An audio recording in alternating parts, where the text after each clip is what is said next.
Hey, what's up, everybody? It's just Charles the Bands, and welcome you guys to another episode of the Dreamers Pro Show. We'll cover everything from sports, hot topics, classic debates, entertainment, and we'll give you guys a fresh perspective on things and how we see them. And today, man, we got a reunion show for you guys. Before we get into it, please make sure you like the video and sub to the channel here. So yesterday was the end of the crazy NBA trade deadline. But also with the trade deadline, there's also a very big sporting event coming up, which is the Super Bowl, right? And you had all of these podcast shows traveling. I don't know where the game is being held. Honestly, I'm not really following it that closely. But anyway, everyone traveled to go see the Super Bowl, right? So they're talking about it as they normally do. They kind of leading up to it, and you have all of these festivities. So Nightcap with Shannon Sharpe and Chad Johnson, I traveled, right? I don't know where they were. And to my surprise, who do I see on their show to do a segment? Stephen A. Smith. You know, Stephen A. Smith and Shannon Sharpe obviously had a huge chemistry on ESPN First Take while that lasted. So when I saw Stephen A. Smith coming on the show, I was surprised. And then I saw some of what they were talking about, and I saw that they were going to be talking about Ja Morant and the trade deadline. And I said to myself, this is something that we absolutely have to look at. So I tuned into it to hear what these guys had to say as they were talking about Ja, man. It wasn't good.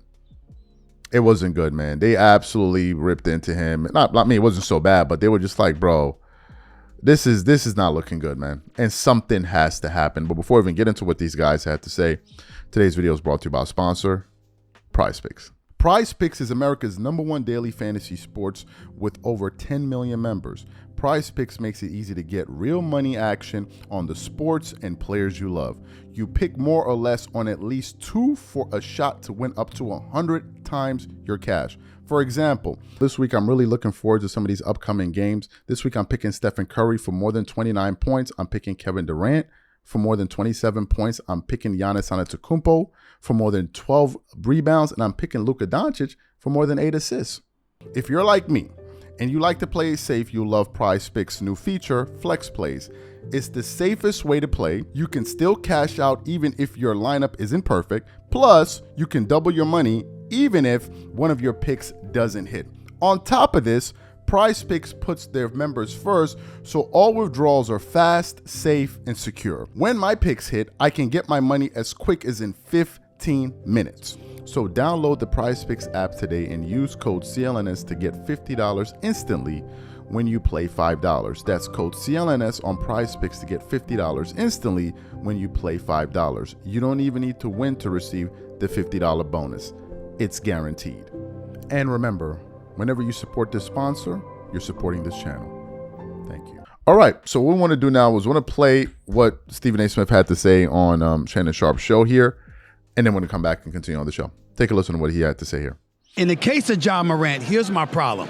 First of all of these cats that want to get on him for his troubles from years ago, stop that. Right. Just stop that. You know, he's young, he made a mistake. Let it go. Right. Damn, let it go. Mm-hmm. But here's what you can hold against him. I see no change in this game. I see no change in his game. No evolvement. No evolvement. Like, you shooting 23% for three-point range. Do you know that that's the second worst three-point shooter in the NBA right now? But hold on, Ja Morant. I'm just saying. At the second level, and when it's time to drive to that's where he makes his hay. I understand, but what I'm saying to you is, the way the game is now, you gotta be able to be a perimeter threat. So he can give you 18 to 20 a night with ease. Yeah. The problem is, to get you to the next level, you got to be able to hit from away the basket. Okay. Especially with him being as slim as he is. Yes. You got to be able to get a guard. You can't shoot 23% as a guard. You can't shoot 23% from three-point range. Yeah. Three-point range. You can't do that. Okay. And so when I'm looking at him, maybe it's because of the distractions, maybe it's because of the money you got comfortable. Mm-hmm. But I'm not seeing any evolving in your game. Okay. And that's what I'm worried about. Not that he can't play. I know where he can evolve. I know where he can evolve. Where? Coming on down at a structured environment where discipline is concerned in Miami. I don't mind that. See, I don't mind. But wait a minute. But at the expense of whom? Because I ain't letting go of Tyler Hero for him. What? You know what? Let me tell you why. Tyler Hero can shoot. He can spread the floor. If Ja can't shoot, then how that's gonna help Bam? How that's gonna help Khalil Ware?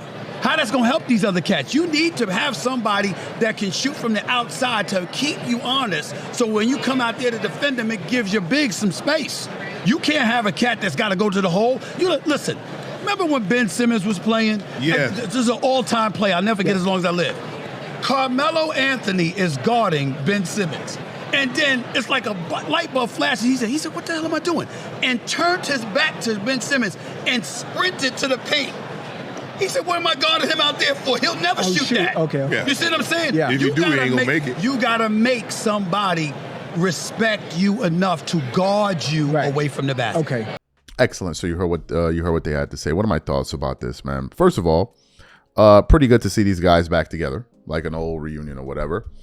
You know, it's pretty exciting, and I'm sure that video, let me see how many views, it must have a lot of views now, just to see Stephen A. Smith and Shannon Sharpe back on the same show. The show was published last night, has almost 250,000 views. Totally understandable, makes a lot of sense. These guys had a lot of great chemistry on television. But anyway, as it pertains to what they said about Ja, it's a mess, man. And I think we're past the point of making excuses.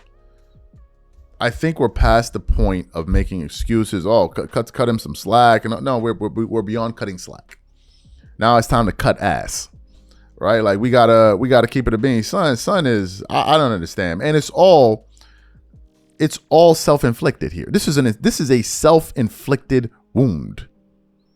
It's all self-inflicted. I don't feel sorry for Ja Morant. Some people may. I don't. It's one thing if Ja came from this environment and that environment was kind of haunting him. He was going back to what he came from. In this case, according to what I understand, Ja Morant didn't come from the trenches. But there seems to be this lure about it. And I get it, right? I get it. There's something kind of cool and intriguing about being the macho man, right? We get it, right? Even me. Like, you know, I grew up in the Bronx, junior high school. And the Bronx, to me, was a great experience for me because, and living in New York in general, it toughened me up. You know, it toughened me up. I got into a lot of fights, fought friends, and, you know, you go to school in New York City, you know, you meet gang members, Latin Kings, Bloods, Crips, and all of this. So it gives you like a street sensibility. It gives you an edge and all of that. But while you're going through that, I understood that I wasn't from that environment. That wasn't my my pedigree, so to speak. I just adapted to where I was at. But I also understood that, like, there's some of these kids and these people that really bought it, right? They really bought it. And I don't think some of them, if they had a better choice, I think they would choose to do otherwise, right? So we didn't glamorize it, but it was just who you were. But everybody was trying to do better. That's why everybody went to school. Everybody was going to school. Everybody trying to go to college so we can live a better life. So the part that I think is confusing to a lot of people is once you make it out of that, and most don't, why would you want to go back to that, especially when you're not from that? It's almost like a psychological disconnect. It really is. It's like if I made it and then all of a sudden now I'm chilling in some projects in the Bronx. Like, no, that don't make no sense. And I'm sure even some of the dudes that was there, we all been to the projects. Like, they're gonna be like, yo, what are you doing here? What are you trying to get robbed? What's up? Like, you think this is you trying to like turn this into a documentary or something? Like, you think we over here like some specimens in a cage or something? Like, I just don't understand it. I don't understand how you were on a trajectory to become a billionaire faster than LeBron James, and you're running around with pistols. It just doesn't even make any sense to me, man. Even some of the gangsters, the smart ones, they don't do that. So I just didn't understand it. I didn't understand it. I don't know, man. I just don't understand. And then we got to ask the next question. What about the guidance? Son, your pops was there, bro. What was Pop saying?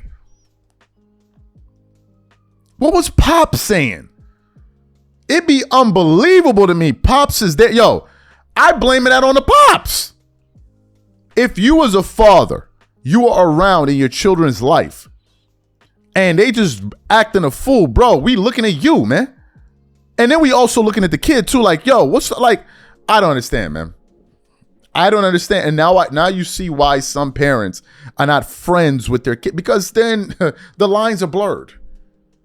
You be seeing videos of some pops dancing on the sideline, like doing the dancing like Chris Brown. I'm like, yo, what are we doing? And Ja not the only one that his father comes to support him at games. There's so many fathers that support their sons that play in the NBA. That was a video I saw of Devin Booker's father. Devin Booker's father, the first time I saw him, he's a dark-skinned dude. I was even shocked. I'm like, damn, that's Devin Booker's father. He was all the way, like, rose up. It wasn't it wasn't meant to be about him. He was all the way up there, out of sight. This is the child's moment. But Ja Pops be like, it's like they both celebrities. It's unbelievable, man. This. I think if you're still in the business of making excuses for Ja, you're not really his friend. You're not. You're just looking for somebody to entertain you while they crash out. These are my thoughts. Whatever you guys think, please leave your thoughts in the comment section. We catch you on the next one. I'm out. Peace.